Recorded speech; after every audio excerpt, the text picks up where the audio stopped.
तपासासाठी सुरक्षा कर्मचारी हजर आहेत.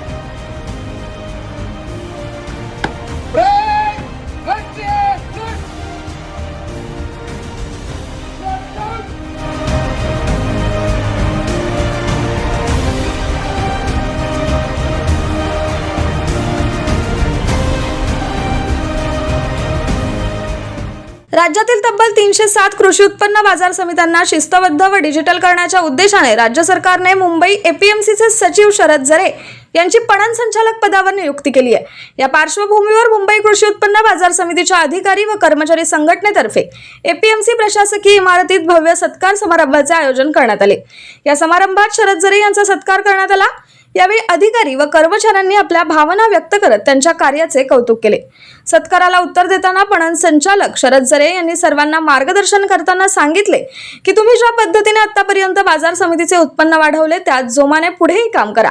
सर्व बाजार घटकांना उत्तम सेवा द्या आणि कामकाज शिस्तबद्ध पद्धतीने पार पाडा. तसेच शेतकऱ्यांना बाजार समितीत अधिकाधिक फायदा मिळावा यासाठी ठोस उपाययोजना करण्याचा प्रयत्न सुरू असल्याचेही त्यांनी स्पष्ट केले. बाजार व्यवस्थापक अधिक पारदर्शक, आधुनिक आणि शेतकरी केंद्रित करण्यावर भर दिला जाणार असल्याचे त्यांनी नमूद केले. राज्यातील बाजार समित्यांच्या आधुनिकीकरणासाठी आणि शेतकऱ्यांच्या हितासाठी ही नियुक्ती महत्त्वाची मानली जाते. Bureau report, APMC news.